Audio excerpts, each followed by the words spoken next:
ஆண்டவரும் அருமை இரட்சகரும் ஆகிய இயேசு கிறிஸ்துவின் திருப்பெயரில் உங்கள் அனைவருக்கும் என்னுடைய அன்பின் வாழ்த்துக்களை, காலை வணக்கத்தை தெரிவிப்பதிலே நான் மிகுந்த மகிழ்ச்சி அடைகின்றேன். இந்த மே மாதத்தில் பொதுவாக எல்லா வருடங்களிலேயும் உற்சாகமான கொண்டாட்டங்கள் இருக்கும். ஆனால் கடந்த ஆண்டும் இந்த ஆண்டும் கலை இழந்து ஒரு பயத்தோடு வாழுகின்ற ஒரு சூழ்நிலையை இந்த கொரோனா தொற்று உருவாக்கியிருக்கின்றது.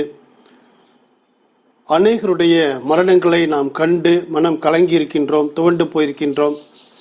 பலருடைய வாழ்விலே துயரங்களும் துக்கங்களும் மிகுந்திருக்கின்றதை நாம் பார்க்கின்றோம். இப்படிப்பட்ட சூழ்நிலையில் கடவுளை தேட வேண்டும், எங்களுக்கு உம்முடைய அருளை தாரும் என்று சொல்லி கூடி ஆராதிக்க கூட முடியாத ஒரு சூழ்நிலையில் இந்த காணொளி வாயிலாக இப்படிப்பட்ட ஆராதனையை நாம் ஒன்று கூடுவதற்கு, காணொளி வாயிலாக கூடி கடவுளை தொழுவதற்கு ஒரு வாய்ப்பு கிடைத்திருக்கின்றது. கடவுளுக்கு நாம் நன்றி சொல்லுவோம். நாம் யாவரும் இணைந்து கடவுளிடத்திலே மன்றாடுவோம். இந்த தொற்று நீங்கவும் தொடர்ந்து சீக்கிரத்திலே நாம் கூடி ஆராதிக்கவும் கடவுள் நமக்கு அருள் செய்வாராக. இந்த காணொளி ஆராதனைக்கு உங்களை மீண்டும் நான் அன்புடன் வரவேற்கின்றேன். நாம் யாவரும் தலைகளை தாழ்த்தி கண்களை மூடி நாம் ஜெபம் செய்வோம். எங்களை கிருபையாய் நேசிக்கின்ற எங்கள் அன்பின் நல்ல ஆண்டவரே, நீர் கிருபையாய் தந்த இந்த நாளுக்காக உமக்கு நாங்கள் நன்றி செலுத்துகின்றோம். இந்த மாதத்தினுடைய இந்த 4வது ஞாயிற்றுக்கிழமையில் உம்முடைய பிள்ளைகளாகிய நாங்கள் மீண்டும் ஒரு விசையாக இந்த காணொளி வழியாக உம்மை தோத்தரிக்க ஆண்டவரே, உம்முடைய திரு சமூகத்தை நாங்கள் நோக்கி பார்க்க எங்களுக்கு நீர் ஒரு தருணத்தை தந்திருக்கிறீர். உமக்கு நாங்கள் நன்றி செலுத்துகின்றோம்.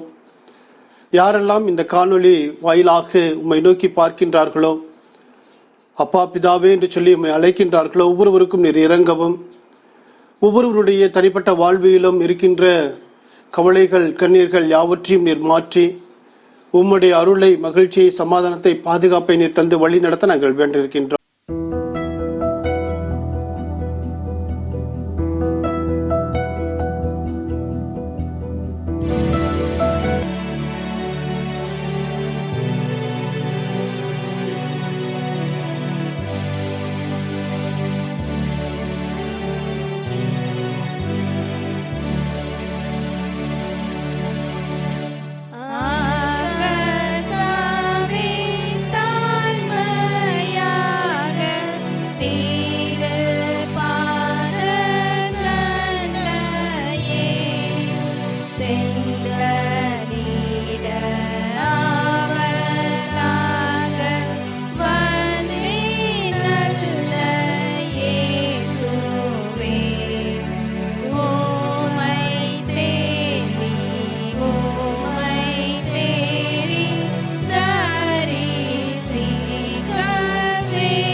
நாம் கடவுளை தொழுவோம். கடவுள் ஆவியாயிருக்கிறார். அவரை தொழுது கொள்கிறவர்கள் ஆவியோடும் உண்மையோடும் அவரை தொழுது கொள்ள வேண்டும். நம்முடைய பிதாவாகிய கடவுளாலும் கர்த்தராகிய இயேசு கிறிஸ்துவினாலும் உங்களுக்கு கிருபையும் சமாதானமும் உண்டாவதாக. இது கர்த்தர் உண்டு பண்ணின நாள், இதிலே களி கூர்ந்து மகிழ கடவோம். கடவுள் ஒளியாயிருக்கிறார், அவரில் எவ்வளவேனும் இருள் இல்லை.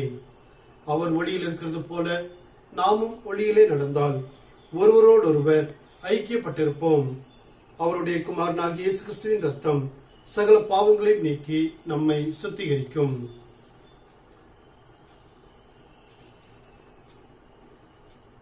எங்கள் தந்தையாம் கடவுளே, உமது வல்லமையாலும் ஞானத்தாலும் எல்லாவற்றையும் படைத்து உமது குமாரனை எங்கள் இரட்சகராக தரும்படி உலகத்தில் அன்பு கூர்ந்தீரே, உம்மை போற்றுகிறோம். குமாரனாம் கடவுளே, பாவத்தை தவிர்த்து எல்லாவற்றிலும் எங்களைப் போல் மனிதனாகி எங்கள் பாவங்களுக்காக ஒப்புக் கொடுக்கப்பட்டு எங்கள் நீதிக்காக உயிர் தெழும்பியவரே, உம்மை போற்றுகிறோம். பரிசுத்த ஆவியானவராகிய கடவுளே, எல்லா உண்மைக்குள்ளும் எங்களை வழி நடத்துகிறவரே, கடவுளின் அன்பை எங்கள் நெஞ்சில் பொழிகிறவரே, உம்மை போற்றுகிறோம். பிதா, குமாரன், பரிசுத்த ஆவியாகிய கடவுளே, உமக்கே எக்காலமும் எல்லா புகழும் மைமையும் உண்டாவதாக. ஆமேன். பாவ அறிக்கை. நமக்கு பாவமில்லை என்போமானால் நம்மை நாமே வஞ்சிக்கிறவர்களாவோம். நமக்குள் உண்மை இல்லை. நமது பாவங்களை அறிக்கையிட்டால் பாவங்களை நமக்கு மன்னித்து எவ்வித அநீதமும் நீங்க நம்மை சுத்திகரிக்க அவர் நம்பத்தக்கவரும் நீதியும் உள்ளவர். நான் எழுந்து என் தகப்பனிடத்திற்கு போய், தகப்பனே, பரத்துக்கு விரோதமாகவும் உமது பார்வையிலும் பாவம் செய்தேன். உம்முடைய மகன் என்று சொல்லப்படுவதற்கு நான் பாத்திரன் அல்லன். உம்முடைய கூலிக்காரரில் ஒருவனாக நீ வைத்துக் கொள்ளும் என்பேன். நாம் முழங்கால் படியிட்டு மௌனமாக நம்மை நாமே சோதனை செய்வோம். சர்வ வல்லமுள்ள கடவுளிடத்தில் நாம் நமது பாவங்களை தாழ்மையோடு அறிக்கையிடுவோம். இரண்டாவது பாவ அறிக்கை ஜெபத்தை யாவரும் சேர்ந்து ஏறெடுப்போம். எங்கள் தந்தையாம் கடவுளே, நினைவினாலும் வார்த்தையினாலும் செய்கையினாலும் உமக்கு விரோதமாய் பாவம் செய்திருக்கிறோம். முழு மனதோடு நாங்கள் உம்மை நேசிக்கவில்லை. எங்களிடத்தில் நாங்கள் அன்பு கூறுவது போல அயலாரிடத்தில் நாங்கள் அன்பு கூறவில்லை. எங்கள் மேல் இரக்கமாயிருக்க உம்மை வேண்டிக் கொள்கிறோம். எங்கள் பாவ அழுக்கை நீக்கி எங்களை சுத்திகரியும். எங்கள் குற்றங்களை விட்டுவிட எங்களுக்கு உதவி புரியும். எங்கள் ஆண்டவர் இயேசு கிறிஸ்து மூலமாய் வேண்டிக் கொள்கிறோம். ஆமேன். சர்வ வல்லமை மிகுந்த இரக்கமுள்ள ஆண்டவர் மன்னிப்பையும் பாவ நிவர்த்தியும் நமக்கு கட்டளையிட்டருளே, வாழ்க்கையை செயல்படுத்துவதற்கான காலத்தையும் தமது பரிசுத்தாவின் கிருபையும் தேற்றுதலையும் தந்தருளுவாராக. ஆமேன். ஆண்டவரை துதியுங்கள். ஆண்டவர் நாமம் துதிக்கப்படுவதாக. இந்த நாளுக்குரிய சுருக்க ஜெபம்.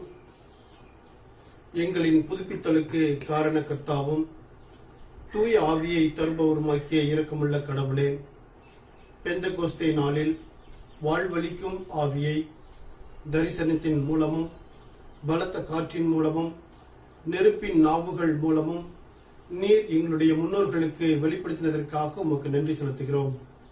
பெந்தகோஸ்தே இறை வேண்டுதலால் உம்மோடு நாங்கள் இடைப்படவும் உம்முடைய விடுதலையின் வார்த்தையை தொடர்ந்து பறைசாற்றவும் பயமில்லாமல் அன்பிலும் அரவணைப்பிலும் இயேசு கிறிஸ்துவுக்கு சாட்சியாக வாழவும் பரிசுத்த ஆவியரின் பலத்தால் நீர் எங்களை தொடர்ந்து புதுப்பித்தருளும். இவைகளை உம்மோடும் தூய ஆவியரோடும் வாழ்ந்து ஆட்சி செய்கிற ஒரே கடவுளின் மகன் இயேசு கிறிஸ்துவின் மூலம் வேண்டிக் கொள்கிறோம். ஆமேன்.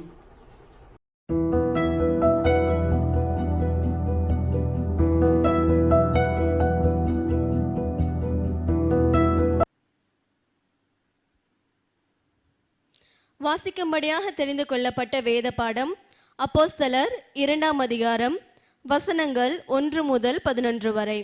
அப்போஸ்தலர் 2ஆம் அதிகாரம் வசனங்கள் 1 முதல். பெந்தெகோஸ்தே என்னும் நாள் வந்தபோது அவர்கள் எல்லாரும் ஒருமனப்பட்டு ஓரிடத்திலே வந்திருந்தார்கள். அப்பொழுது பலத்த காற்று அடிக்கிற முழக்கம் போல வானத்திலிருந்து சடுதியாய் ஒரு முழக்கம் உண்டாகி அவர்கள் உட்கார்ந்திருந்த வீடு முழுவதையும் நிரப்பிற்று. அல்லாமலும் அக்கினிமயமான நாவுகள் போல பிரிந்திருக்கும் நாவுகள் அவர்களுக்கு காணப்பட்டு அவர்கள் ஒவ்வொருவர் மேலும் வந்து அமர்ந்தது. அவர்கள் எல்லாரும் பரிசுத்த ஆவியினாலே நிரப்பப்பட்டு ஆவியானவர் தங்களுக்கு தந்தருளின வரத்தின்படியே வெவ்வேறு பாஷைகளிலே பேசத் தொடங்கினார்கள். வானத்தின் கீழ் இருக்கிற சகல தேசத்தாரிலும் இருந்து வந்த தேவ பக்தியுள்ள யூதர்கள் அப்பொழுது எருசலேமிலே வாசம் பண்ணினார்கள். அந்த சத்தம் உண்டான போது திரளான ஜனங்கள் கூடி வந்து தங்கள் தங்கள் பாஷையிலே அவர்கள் பேசுகிறதை அவரவர்கள் கேட்டபடியினால் கலக்கமடைந்தார்கள். எல்லோரும் பிரமித்து ஆச்சரியப்பட்டு ஒருவரை ஒருவர் பார்த்து, இதோ பேசுகிற இவர்கள் எல்லாரும் கலிலேயர் அல்லவா? அப்படி இருக்க நம்மில் அவரவர்களுடைய ஜென்ம பாஷைகளிலே இவர்கள் பேச கேட்கிறோமே, இதெப்படி? பார்த்தரும் மேதரும் ஏலாமீத்தரும் மெசபத்தோமியர் யூதேயா கப்பதோக்கியா பொந்து ஆசியா பிரிகியா பம்ப்ளியா எகிப்து என்னும் தேசத்தார்களும் சிரேனே பட்டணத்தை சுற்றியிருக்கிற லீபியாவின் திசைகளிலே குடியிருக்கிறவர்களும் இங்கே சஞ்சரிக்கிற ரோமாபுரியாரும் யூதரும் யூத மார்க்கத்தமைந்தவர்களும் கிரேத்தரும் அரபியருமாகிய நாம் நம்முடைய பாஷைகளிலே இவர்கள் தேவனுடைய மகத்துவங்களை பேச கேட்கிறோமே என்றார்கள் என்பதே. வாசிக்கும்படியாக தெரிந்து கொள்ளப்பட்ட வேத பாடம் வாஸ்தாயிற்று. தேவனே உமக்கே மகிமை உண்டாவதாக. ஆமென்.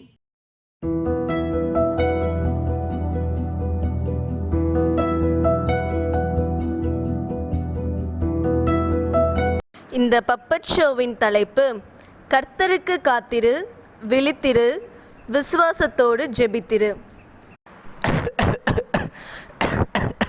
ஒரே இருமலும் காய்ச்சலமாக இருக்குது. நம்மளும் ரோஹித் தானே ஒன்றா சுற்றிக்கிட்டு இருந்தோம். அவனுக்கு எப்படி இருக்குன்னு தெரிலையே. ஃபோன் பண்ணால் பொய்யா சொல்லுவான். சரி, நம்ம நேரில் போய் பார்த்துட்டு வருவோம்.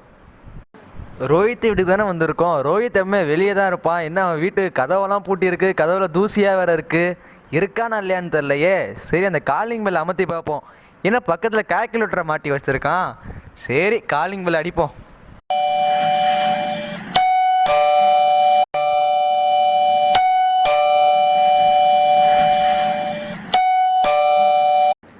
வந்திருப்பவர் நெருங்கிய சொந்தமாக இருந்தால் எண் 1 அழுத்தவும், இல்லை என்றால் எண் 0 அழுத்தவும்.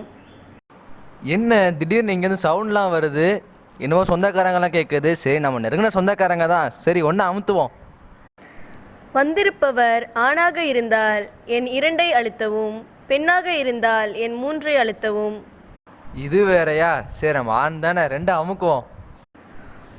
உங்களுக்கு சளி, காய்ச்சல், தொண்டை வலி இது போன்ற சிக்கல்கள் இருந்தால் எண் 4 அழுத்தவும். என்னது இது? சளி காய்ச்சலாக இருக்கான்னு கேட்குது. அதை கண்டுபிடித்தானே நம்மளே வந்தோம். நமக்கு சளி காய்ச்சல் இருக்குன்னு சொன்னால் அவன் கதவை திறக்க மாட்டான். நம்ம இல்லைன்னு சொல்லி 0 அமுக்குவோம். சமீபத்தில் மருத்துவமனைக்கு சென்று வந்தீர்கள் என்றால் எண் 5 அழுத்தவும், இல்லை என்றால் எண் 0 அழுத்தவும். ஹாஸ்பிட்டலுக்கு போனதாலே பயமாக இருக்குது. அதை பற்றி கேட்க தான் இவன்ட்ட வந்தேன். சரி, 0 அமுக்குவோம். திருமணம் போன்ற கூட்டமான இடங்களுக்கு சென்று வந்திருப்பீர்களானால் எண் 6 அழுத்தவும், இல்லை என்றால் எண் 0 அழுத்தவும். எங்கே சுற்றினாலும் ஒன்றா தான் சுற்றுவோம். இவன் பாட்டில் வீட்டுக்குள்ளே உட்காந்துட்டு கேள்வி மேலே கேள்வியாக கேட்டுக்கிட்டு இருக்கான். சரி, இல்லைன்னே சொல்லுவோம். 0 அமுக்குவோம். நீங்கள் மேற்கூறிய அனைத்தும் உண்மை என்றால் எண் 7 அழுத்தவும். நம்ம என்ன இவ்வளோ நேரம் பொய்யா பேசணும்? உண்மையாக தானே பேசணும். சரி, என்ன 7 அமுக்குவோம். நீங்கள் இப்பொழுது தேடி வந்த நபர் வீட்டில் இல்லை. நீங்கள் சென்றுவிட்டு கொரோனா தொற்று முடிந்த பிறகு வரவும். நீங்கள் கிளம்பிவிட்டீர்கள் என்றால் எண் 8 அழித்துவிட்டு செல்லவும். இவ்வளோ நேரம் இந்த வெயில் இருந்துட்டு அவன் கேட்குற ஒவ்வொரு கேள்விக்கும் பட்டனை அமுத்திட்டு இருந்துட்டு கடைசியில் பார்த்தா அவன் இல்லைன்னு சொல்கிறதுக்கா இவ்வளோ நேரம் நின்றுக்கிட்டு இருந்தேன். சரி, ஆனால் அந்த சிஸ்டம் நல்லா தான் இருக்குது. நம்ம வீட்டில் ஒன்று வாங்கி வைப்போம். அது மாதிரி இவன் எப்படி வீட்டில் தனியாக இருந்தானோ அதே மாதிரி நம்மளும் தனியாக இருப்போம். தனியாக இருக்கும்போது என்ன பண்ணுறது? இவனை போல தான் இன்றைக்கி நிறைய பேர் வீட்டிலையே இருந்து என்ன செய்கிறதுன்னு யோசிக்கிறோம். சூழ்நிலைகளை பார்த்து பயப்படக்கூடாது. கடவுள் நமக்கு கொடுத்துருக்கிற இந்த நேரத்தை நம்ம வீணாக்காமல் நம்முடைய தாளந்துகளை வெளிக்கொண்டு வருவோம். சிறு பிள்ளைகள் ஸ்கூலுக்கு போகலனாலும் வீட்டிலிருந்து பாடம் படிங்க. வாலிப பிள்ளைகள் பெற்றோருடன் மனம் விட்டு பேசுங்க. நம்ம ஆவிக்குரிய வாழ்க்கையில் வளர இன்னும் வேதத்தை நல்லா படிங்க. உங்களுடைய தனிப்பட்ட திறமைகளை வளர்த்து கொள்ளுங்க. இணையத்தின் மூலமாக நமக்கு கிடைக்கிற நல்ல தகவல்களை நம்ம முறையாக பயன்படுத்துவோம். கர்த்தருக்கு காத்திருப்போம், விழித்திருப்போம், விசுவாசத்துடன் ஜெபித்திருப்போம். ஆண்டவரும் இரட்சகருமாகிய இயேசு கிறிஸ்துவின் திருப்பெயரிலே உங்கள் அனைவருக்கும் என்னுடைய அன்பின் வாழ்த்துக்களை நான் மீண்டும் தெரிவித்துக் கொள்கின்றேன். நாம் தலைகளை தாழ்த்தி கண்களை மூடி ஆண்டவரை நோக்கி பார்ப்போம். எங்கள் கண்மலையும் மீட்பருமாகிய கர்த்தாவே, என் வாயின் வார்த்தைகளும் எங்கள் எல்லாருடைய இருதயத்தின் தியானமும் உம்முடைய சமூகத்திலே ஏற்புடையதாய் இருப்பதாக. ஆமீன். அன்பானவர்களே, இந்த நாளிலே செய்திக்கு கடந்து செல்லும் முன்பதாக ஒரு வருத்தமான ஒரு நிகழ்வை நாம் கடந்த நாட்களில் அனுபவித்தோம். நம்முடைய திருச்சபையினுடைய மூத்த உறுப்பினர் திரு ஆசீர்வாதம் ஐயா அவர்கள் கர்த்தருக்குள் நித்திரை அடைந்தார்கள். இந்த கொரோனா தொற்று நிமித்தமாக நாம் அவர்களை சென்று அவரை இழந்தவிக்கின்ற பிள்ளைகளுக்கு ஆறுதல் சொல்லவும் அல்லது உடனிருந்து மற்ற காரியங்களை உதவி செய்யவும் நமக்கு வாய்ப்பில்லாத ஒரு சூழ்நிலையிலும் அவர்களது வாழ்வை கர்த்தத்தாமே ஐயாவுடைய வாழ்வை ஆசீர்வதித்து அவருக்கு நித்திய வாழ்வின் நிலைப்பாடுதலை தந்திருக்கிறார். தொடர்ந்து அவரை ஆராதிக்கிற மூப்பர் கூட்டத்தாரில் ஒருவராக ஐயாவை இணைத்து என்றென்றும் கடவுளுடைய சன்னிதானத்தில் இருக்கும் பாக்கியத்தை அருளி செய்ய வேண்டும் என்று சொல்லி நாம் வேண்டுகின்றோம். மாத்திரமல்ல, ஐயாவுடைய துணைவியார் ஜெயம்மாள் அவர்களுக்காக, அவர்களுடைய மகன் குடும்பத்திற்காக நாம் ஜெபிப்போம். கடவுள் தாமே அவர்களுக்கு ஆறுதலை தேர்தலை தந்து வழி நடத்துவாராக. இந்த நாளிலும் தென்னிந்திய திருச்சபை நமக்கு கொடுத்திருக்கின்ற தலைப்பு come Holy Spirit renew us, தூய ஆவியரே வாரும் எங்களை புதுப்பியும் என்கிற ஒரு தலைப்பை நமக்கு கொடுத்திருக்கின்றார்கள். பொதுவாக இந்த ஞாயிற்றுக்கிழமை இயேசு கிறிஸ்து உயிர் தெழுந்த தினத்திற்கு பின்னதாக வருகின்ற 50வது நாள் பெந்தகோஸ்தே ஞாயிறாக இந்த ஞாயிற்றுக்கிழமை நாம் திருச்சபையிலே அனுசரிக்கின்றோம். பெந்தகோஸ்தே திருநாளினுடைய முக்கியத்துவம் என்ன? ஒரே ஒரு காரியத்தை நாம் மறந்துவிடக் கூடாது. பெந்தகோஸ்தே திருநாள் அன்று திருச்சபை ஆரம்பிக்கப்பட்டது. இன்றைக்கு அகிலம் உலகமெங்கும் இருக்கின்ற திருச்சபையினுடைய பிறந்த நாள் என்று சொன்னால் அது இந்த ஞாயிற்றுக்கிழமை. திருச்சபை என்ன செய்தது என்ற ஒரு கேள்வி நம் அனைவருக்கும் முன்னதாக இருக்கும். நாம் உலக வரலாற்றை திரும்பி பார்க்கும் பொழுது இந்த திருச்சபை இந்த உலகத்திற்கு மாபெரும் செயல்களை செய்திருக்கிறது என்பதிலே எந்த சந்தேகமும் இல்லை. ஒரு நெடிய பயணத்தை இந்த திருச்சபை காலங்கள் தோறும் சிறப்பான செயல்களினாலே பயணித்து வந்திருக்கின்றதை நாம் அறிகின்றோம். நான் உலக வரலாற்றை சொல்வதை காட்டிலும் இந்திய வரலாற்றிலே ஒரு சில குறிப்புகளை உங்களுக்கு முன்வைக்க நான் ஆசைப்படுகின்றேன். 18ஆம் நூற்றாண்டிலே இந்தியாவிலே மாபெரும் ஒரு பஞ்சம் ஏற்பட்டது. குறிப்பாக வட தமிழகத்திலே ஒரு பஞ்சம் ஏற்பட்டது. அந்த பஞ்சத்திலே அநேகர் மடிந்து கொண்டிருந்தார்கள். அநேக குழந்தைகள் அனாதைகளாக்கப்பட்டார்கள். அப்படிப்பட்ட ஒரு சூழ்நிலையிலே இந்தியாவிலே பணியாற்றி கொண்டிருந்த ஒரு மருத்துவ மிஷனரி, அவருடைய மகள் விடுமுறைக்காக இந்தியாவிற்கு வந்தார். இந்த மரணங்களை பார்த்தார், மக்கள் படும் துயரங்களை பார்த்தார். அவர் திரும்பி சென்று அவருடைய படிப்பை நிறைவு செய்து மீண்டும் இந்தியாவிற்கே மிஷனரியாக புறப்பட்டு வந்தார். நான் யாரை சொல்லுகிறேன் என்று உங்கள் அனைவருக்கும் நன்றாக தெரியும்.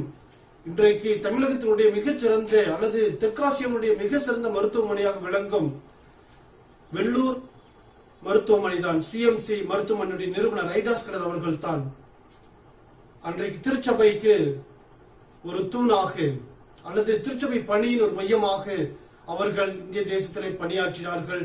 அநேகருக்கு ஆதரவு கரம் நீட்டினார்கள். நம் அனைவருக்கும் நன்றாக தெரியும். 19வது நூற்றாண்டிலே அதே போல தமிழகத்திலே ஒரு பஞ்சம் ஏற்பட்டது. அந்த பஞ்சத்தினுடைய விளைவுகளிலே பல நிகழ்வுகளை நாம் அறிந்திருக்கின்றோம். 2 குறிப்புகளை வைக்கின்றேன். ஒன்று, திருநெல்வேலி பகுதியிலே இதே போல மரித்துக் கொண்டிருந்த மக்கள், தொத்து வியாதினாலே மரித்துக் கொண்டிருந்த மக்கள், திருச்சபை அவர்களுக்கு உதவி செய்தது. மிஷனரிமார்கள் அவர்களுக்கு உதவி செய்தார்கள். அவர்களுக்கு ஆதரவு கரம் நீட்டினார்கள். அவர்களுக்கு உணவு பொட்டலங்கள் வழங்கினார்கள்.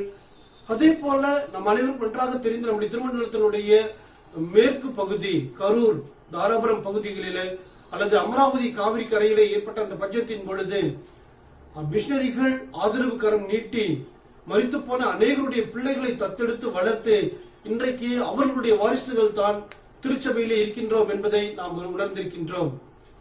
ஆக திருச்சபை காலம் தோறும் ஒவ்வொரு காலகட்டத்திலும் தன்னுடைய கரத்தை நீட்டி இந்த சமுதாயத்திற்கு தன்னுடைய கடமையை ஆற்றி அநேகருக்கு வாழ்வளித்திருக்கிறது என்று சொன்னால் அது மிகையாகாது. இன்றைக்கு கடவுள் அப்படிப்பட்ட ஒரு பாக்கியத்தை திருச்சபைக்கு தந்திருக்கின்றார். அதனுடைய பிறந்த நாளை நாம் இன்று கொண்டாடுகின்றோம். கண்டிப்பாக இந்த திருச்சபை கடவுளுடைய திரு ரத்தத்தினாலே உருவாக்கப்பட்டது. அது காலங்கள் தோறும் தன்னுடைய பயணத்தை சிறப்பாக செயல்படுத்தும். அதன் பங்காக இந்த காலங்களிலே நாம் இருக்கிறோம். அதற்காக கடவுளுக்கு நன்றி சொல்லுவோம். தூய ஆவியரே வாரும் எங்களை புதுப்பியும் என்ற இந்த தலைப்பு மிக பொருத்தமான ஒரு தலைப்பு. இந்த காலகட்டத்திலே 3 வேத பகுதிகளை வழக்கமாக தென்னிந்திய திருச்சபை நமக்கு கொடுத்திருப்பார்கள்.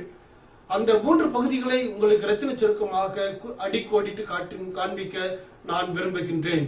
முதலாவதாக எசேக்கியேல் தீர்க்க தரிசனத்தின் புத்தகம் 37வது அதிகாரம் 1 முதல் 14 வசனங்கள். இந்த வசனங்களிலே நாம் பார்க்கும் பொழுது இது பரிச்சயமான நம் அனைவருக்கும் நன்றாக தெரிந்த ஒரு வேத பகுதி. அதிகமாக செய்திகளை இந்த பகுதியிலே நாம் கேட்டிருப்போம். எசேக்கியேல் தீர்க்கதரிசிக்கு ஆண்டவர் சொல்லுகின்றார், நீ பள்ளத்தாக்குக்கு போ. எந்த பள்ளத்தாக்கு? எலும்பு பள்ளத்தாக்கு.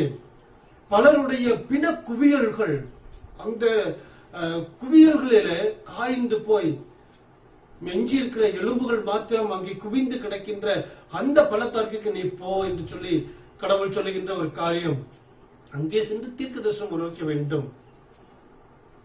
பிண குவியல்களிலே எஞ்சிருக்கிற எலும்புகளுக்கு என்ன தீர்க்க தரிசனம் சொல்ல முடியும்? ஆனால் அந்த பகுதி நமக்கு அழகாக விளக்குகின்றது. தீர்க்க தரிசனத்தின் வழியாக அந்த எலும்புகள் அது ஒன்றோடு ஒன்று இணைகிறது. அதற்கு சதைகள் உருவாகின்றது, நரம்புகள் உருவாகின்றது. கடைசியாக அதற்கு மூச்சு காற்று உருவாகி ஒரு சேனையாக எழும்பினது என்கிற அந்த பகுதியை நாம் பார்க்கின்றோம். ஒரு சேனையாக எலும்புகள் எழும்ப முடியுமா? அதுதான் அந்த பகுதியில் வைக்கின்ற ஒரு சிறப்பான காரியம். இஸ்ரவேல் மக்களுடைய வாழ்க்கையில அவர்கள் தங்களுடைய தேசத்திலே அடிமைகளாக, தங்களுடைய தேசத்தை விட்டு அந்நிய தேசத்திலே அடிமைகளாக தங்களுடைய வாழ்வை இழந்து, உணர்வுகளை இழந்து, சுற்றங்களை இழந்து, இனி நமக்கு வாழ்வு கிடையாது, ஏதோ இருப்போம், பிழைப்போம், சாவோம் என்று சொல்லி வாழும் வரைக்கும் கிடைப்பதை உண்டு இருப்போம், அதோடு கூட நம்முடைய சந்ததிகள் முடிந்து விட்டது என்று சொல்லி கவலையோடு இருந்த அந்த மக்களுக்கு எசேக்கியேல் தீர்க்கதரிசி கொடுத்த அருமையான வாக்குத்தத்தம். இந்த வாக்குத்தத்தம் இஸ்ரவேல் மக்களை சுற்றிலும் மரண பயம், பாபிலோன் அரசன் அவர்களை கொடுமைப்படுத்துகின்ற ஒரு சூழல். இப்படிப்பட்ட ஒரு சூழலிலே மக்களுக்கு நம்பிக்கை ஊட்டுகின்ற ஒரு செய்தி இந்த செய்தி. இன்றைக்கு நம்மை சுற்றிலும் இஸ்ரேல் மக்களை போன்றவே வருத்தத்தின் செய்தி, அழிவின் செய்தி, வாழ்வு இல்லை, எப்படியாவது தப்பித்துக்கொள், உன்னை நீ காப்பாற்றிக்கொள், நீ எப்படியாவது ஒழித்துக் கொண்டிரு என்கிற செய்திகளைத்தான் இப்பொழுது நாம் கேட்டுக்கொண்டிருக்கின்றோம். அது மாத்திரமல்ல, இந்த கொரோனாவினாலே அநேக மரணங்கள் கொத்து கொத்தாக மரித்துக் கொண்டிருக்கின்றார்கள்.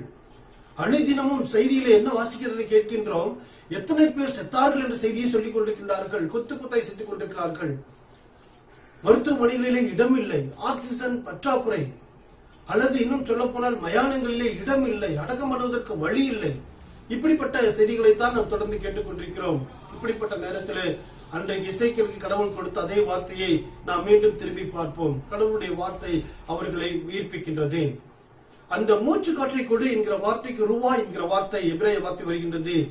பரிசுத்த ஆவியானவருக்கு சொல்லப்பட்ட வார்த்தை மூச்சு காற்று. ஆதாம் ஏவாளுக்கு கடவுள் மூச்சு காற்றை ஊதினார், அதே ரூவா தான் இந்த இடத்திலே வருகின்றது. அந்த கடவுள் தம்முடைய மூச்சை ஊதி அங்கே எலும்புகளாக தம்முடைய வாழ்வில் இருந்த மக்களை உயிர்ப்பித்து ஒரு சேனையாக உருவாக்குகின்ற அந்த செய்தி இன்றைய கடவுள் நமக்கும் அதையே சொல்லுகின்றார். நீங்கள் என்ன செய்ய வேண்டும்? நீங்கள் இணைந்து செயல்பட வேண்டும். நீங்கள் இணைந்து செயல்பட வேண்டும். நீங்கள் எழும்ப வேண்டும். கடவுளுடைய ஆவியை பெற்றவர்களாக நீங்கள் ஒரு சேனையாக எழுப்பி நிற்க வேண்டும். அதற்கு கடவுளுடைய வார்த்தை நம்மை நோக்கி வருகின்றது. கடவுள் தாமே அன்றைக்கு இஸ்ரவேல் ஜனங்களுக்கு கொடுத்த அதே வார்த்தையின் வழியாக இன்றைக்கு நம்மையும் உயிர்ப்பிக்க, பலப்படுத்த, புதுப்பிக்க விரும்புகின்றார்.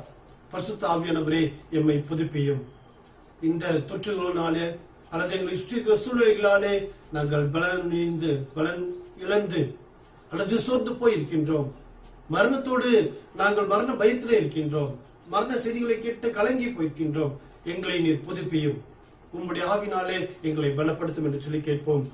அதே போல அப்போஸ்தலர் நடவடிக்கைகள் புத்தகத்திலே 2வது அதிகாரம் 1 முதல் 13 வசனங்களை நமக்கு 2வது வேத பகுதியாக கொடுத்திருக்கின்றார்கள். இந்த பகுதியும் நமக்கு பரிச்சயமான பகுதி. அன்றைக்கு ஆதி அப்போஸ்தலர்கள் அல்லது 1வது அதிகாரத்தை சார்ந்து பார்ப்போமானால் ஏறக்குறைய 120 சீடர்கள் மேல் வீட்டறையிலே கூடியிருந்தார்கள். பரிசுத்த ஆவியானவர் அவர்கள் மீது அக்கினிமயமான நாவுகளினாலே இறங்கினார். ஏன் மேல் வீட்டறையிலே கூடியிருந்தார்கள்? யூதர்களுக்கு பயந்ததினால், ரோமர்களுக்கு பயந்ததினால், என்ன நேரிடுமோ என்ற கலக்கத்திலே இருந்ததினால் அவர்கள் பயந்திருந்தார்கள். ஆனாலும் கடவுளுக்காக அவர்கள் காத்திருந்தார்கள். ஆவியானவர் அவர்கள் மீது இறங்கினார். அவர்களை கொண்டு பெரிய காரியங்களை செய்தார். எந்த பேதுரு கடவுளை மறுதலித்தாரோ அதே பேதுரு நீங்களே சாட்சிகள், நாங்களே சாட்சிகள் என்று சொல்லி அநேகரை கடவுளண்டை வழி நடத்துகின்ற ஒரு சாட்சியாக எழும்பினார். ஜீவாதிபதியை நீங்கள் கொலை செய்தீர்கள், தேவன் அவரை எழுப்பினார், அதற்கு நாங்களே சாட்சிகள் என்று சொல்லி இவ்வித்திருந்த இயேசுவுக்கு சாட்சியாக செயல்பட்டார். அநேகரை மாற்றுவதற்கு சாட்சியாக செயல்பட்டார். இன்றைக்கு நீங்களும் நானும் அந்த ஆவியானவருக்கு காத்திருந்து அவரை பெற்றுக் கொண்டவர்களாக, இந்த சமுதாயத்திற்குள்ளாக மாற்றத்தை உருவாக்குகின்ற பலனை பெற்றுக் கொண்டவர்களாக சாட்சியாக செயல்படுவதற்கு கடவுள் உங்களையும் என்னையும் ஏவுகின்றார். 3வதாக நமக்கு கொடுத்திருக்கின்ற வேத பகுதி யோவான் எழுதின நற்செய்தி நூல் 16வது அதிகாரம் 1 முதல் 11 வசனங்கள். இந்த பகுதியும் அதையே நமக்கு சுட்டி காட்டுகின்றது. பரிசுத்த ஆவியானவர் வாக்குத்தத்தம் பண்ணுகின்றதை அந்த பகுதி நமக்கு காட்டுகின்றது. இயேசு கிறிஸ்து தன்னுடைய சீடர்களுக்கு வெளிப்படுத்துகின்றார். பரிசுத்த ஆவியை உங்களிடத்தில் வருவார், அவரை நான் அனுப்புவேன், அவர் உங்களை தேற்றுவார் என்று சொல்லுகின்ற அந்த வேத பகுதியை பார்க்கின்றோம். பரிசுத்த ஆவியானவர் நமக்கு வாக்கு பண்ணப்பட்டவர். அவருக்கு நாம் காத்திருக்கும் பொழுது அவர் நம்மீது இறங்கி நம்மை பலப்படுத்துகின்ற ஆண்டவர். மாத்திரமல்ல, எசேக்கியேல் தீர்க்கதரிசனத்திலே வாசிக்கின்ற விதமாக அவருடைய ஆவியை நமக்கு அருளி நம்மை புதிய உயிருள்ள சாட்சிகளாக, இந்த சமுதாயத்திற்கு சேனையாக நம்மை எழுப்புகின்ற ஆண்டவர். ஆண்டவரே, நீர் வாக்குத்தத்தம் தீர்க்க தரிசனம் எசேக்கியேலுக்கு கொடுத்தது போலவே எங்களுடைய வாழ்க்கையிலே வருவேன் என்று சொல்லி வாக்குறுத்தது போலவே எங்கள் வாழ்க்கையிலே வந்து எங்களை ஆசீர்வதியும், எங்களை பலப்படுத்தும். உம்முடைய ஆவியில் எங்களிலே அருளி நாங்கள் தொடர்ந்து உமக்காக காத்திருந்து இந்த சமுதாயத்துக்கு சாட்சியாக விளங்குவதற்கு உம்முடைய அருளை தாரும். கடவுள் தாமே நம்மோடு கூட இருந்து நம்மை ஆசீர்வதிப்பாராக. ஆமென்.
சாட்சி பகர பாவம் செய்யாதிருக்க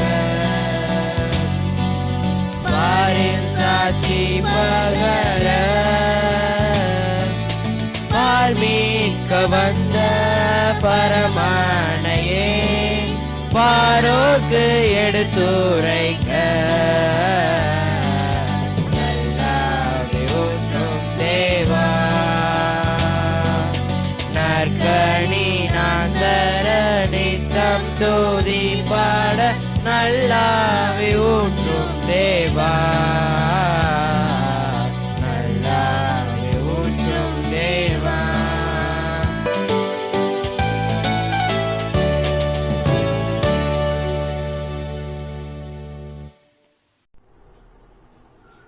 பரமண்டலங்களில் இருக்கிற எங்கள் பிதாவே, உம்முடைய நாமம் பரிசுத்தப்படுவதாக, உம்முடைய ராஜ்யம் வருவதாக, உம்முடைய சித்தம் பரமண்டலத்திலே செய்யப்படுகிறது போல பூமியிலேயும் செய்யப்படுவதாக. அன்றன்றுள்ள எங்கள் அப்பத்தை எங்களுக்கு இன்று தாரும். எங்களுக்கு விரோதமாய் குற்றம் செய்கிறவர்களுக்கு நாங்கள் மன்னிக்கிறது போல எங்கள் குற்றங்களை எங்களுக்கு மன்னியும். எங்களை சோதனைக்குள் பிரவேசிக்க பண்ணாமல் தீமிருந்து எங்களை ரட்சித்துக் கொள்ளும். ராஜ்யமும் வல்லமையும் மகிமையும் என்றென்றைக்கும் உம்முடையவைகளே. ஆமீன். நாம் தலைகளை தாழ்த்தி கண்களை மூடி நாம் ஜெபம் செய்வோம். எங்களை கிருபையை நேசிக்கிற எங்கள் அன்பின் நல்ல ஆண்டவரே, நீர் கிருபையை தந்த இந்த நாளுக்காக நன்றி செலுத்துகின்றோம். உம்முடைய தூய ஆவியரை எங்களுக்குள் அனுப்பும், எங்களுடைய புதுப்பியும். அன்றைக்கு வாழ்விழந்து தவித்த இஸ்ரவேல் மக்களுக்கு அல்லது எலும்புகளாய் போன இஸ்ரவேல் மக்களுக்கு உம்முடைய வார்த்தை அல்லது உடைய உயிர் மூச்சு அவர்களை புதிய நம்பிக்கையை தந்து ஆசீர்வதித்தது போல பரிசுத்த ஆவியானவரே, நீர் எங்களுக்குள் உம்முடைய ஆவியை அனுப்பி புதிய நம்பிக்கை பலத்தை அருளை தாரும். ஆதி சீடர்கள் உமக்கு காத்திருந்த பொழுது அக்கினிமயமான நாவுகளால் அவர்கள் மீது இறங்கி பயந்து ஒளிந்திருந்தவர்களை தைரியமிக்க சாட்சிகளாக உருவாக்கினீர். நன்றி செலுத்துகின்றோம். உம்முடைய சீடர்களுக்கு நீர் வாக்குத்தத்தம் கொடுத்தேன். நான் பரிசுத்த ஆவியாகிய தேற்றரவாளனை உங்களுக்கு அனுப்புவேன் என்று சொல்லி அவர் உங்களை வழி நடத்துவார் என்று சொல்லி உங்களுடைய வாக்கை அருளினீர். அந்த வாக்குத்தத்தின் வண்ணமாகவே நீர் அவர்களை எனக்கு அனுப்பி ஆசீர்வதித்தீர். உங்களுக்கு நன்றி செலுத்துகின்றோம். இன்றைக்கும் காத்திருக்கிற எங்களுக்குள் உம்முடைய ஆவியை அருளி எங்களை புதுப்பித்து உயிர்ப்பித்து உங்களுடைய சாட்சிகளாக பலப்படுத்தி எங்களை சுற்றி இருக்கிற இந்த சூழலிலிருந்து எங்களை விடுவித்து வழி நடத்த நாங்கள் வேண்டி நிற்கின்றோம். இப்பொழுதும் குறிப்பாக ஆண்டவரே, திருச்சபையின் குடும்பங்களிலே உம்முடைய அன்பும் அருளும் பெருக நாங்கள் வேண்டி நிற்கின்றோம். உம்முடைய மகிழ்ச்சியும் சமாதானமும் பெருக நாங்கள் வேண்டி நிற்கின்றோம். பயங்களிலிருந்து விடுவித்து வழி நடத்த வேண்டி நிற்கின்றோம்.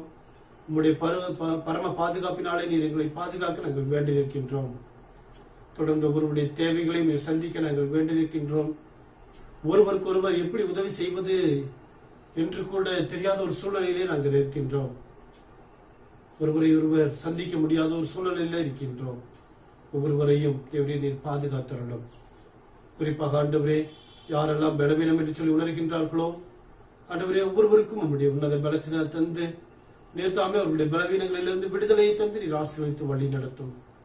படிக்கிற பிள்ளைகளுக்கு உங்களுடைய ஞான வரங்களை தந்து தொடர்ந்து நீர் ஆசீர்வதித்து வழி நடத்தும்.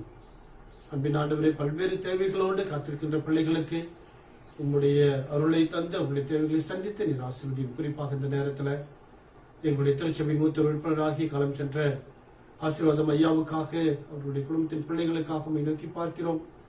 ஐயாவுக்கு நீர் தந்த நல்ல வாழ்வுக்காக நன்றி செலுத்துகின்றோம். ஆண்டவரே, இந்த தொற்றினாலே காலங்களிலேயும் நீர் கூட இருந்திருக்கின்றேன். ஆண்டவரே, அவருடைய இழப்பு எங்களுக்கு ஈடு செய்ய முடியாததா இருந்தாலும் நீர் உம்முடைய அநாதி திட்டத்தின் வழியாக ஆண்டவரை நீர் அவரை ஏற்றுக்கொள்ளவும் தொடர்ந்து உம்முடைய சமூகத்தில் வைத்துக் கொள்ள வேண்டும் என்று நாங்கள் இந்த நேரத்தில் மன்றாடுகின்றோம். அவரை இழந்து தவிக்கின்ற அவருடைய துணைவியாருக்காக, மகன் அவருடைய குடும்பத்திற்காக நோக்கி பார்க்கின்றோம். அவர்களுக்கு நிறைய ஆறுதலை தந்து இந்த நேரத்திற்கு தேவையான பலனை தந்து நீர் வழி நடத்த நாங்கள் வேண்டி நிற்கின்றோம். அன்பினால் ஆண்டவரே, தொடர்ந்து எங்களுடைய திருச்சபையில இன்னும் ஆண்டவரே, எங்களுடைய திருநீதி திருச்சபையில அநேக இடங்களில பலர் மரித்து போயிருக்கிறதை நாங்கள் கேள்விப்படுகின்றோம். அந்த குடும்பங்களுக்கெல்லாம் நீர் ஆறுதலை தாரும். மாத்திரமல்ல, அகில உலகமெங்கும் தங்களுடைய அன்பானவர்களை இழந்து தவிக்கின்ற ஒவ்வொருவருக்கும் நீரே இந்த நேரத்திற்கு தேவையான ஆறுதலை, மன அமைதியை தந்து ஆண்டவரை தொடர்ந்து அவர்களை ஆற்றி தேற்றி வழி நடத்த நாங்கள் வேண்டி நிற்கின்றோம். உங்களுடைய கிருபைக்கும் பராமரிப்பிற்கும் ஒப்படைக்கின்றோம். இந்த தொற்று விரைவிலே நீங்கவும் மீண்டும் தாங்கள் இயல்புக்கு திரும்பவும் தொடர்ந்து நாங்கள் சிறப்பாக வாழவும் உம்முடைய அருளை தாரும். உம்முடைய கிருபைக்கும் பராமரிப்பிற்கும் நாங்கள் தாழ்த்தி ஒப்படைக்கின்றோம். துதி கன மகிமையாவற்றும் நாங்கள் உமக்கே செலுத்துகிறோம். இயேசுவின் மூலம் ஜெபிக்கிறோம் எங்கள் அன்பின் நல்ல பிதாவே, ஆமென். நம்முடைய ஆண்டவராகிய இயேசு கிறிஸ்துவினுடைய கிருபையும் பிதாவாகிய தேவனுடைய அன்பும் பரிசுத்த ஆவியானவருடைய அனுநயிக்கவும் பாதுகாப்பும் அரவணைப்பும் நம் அனைவரோடும் கூட எந்நாளும் நீடித்து நிலைத்திருப்பாராக. ஆமென்.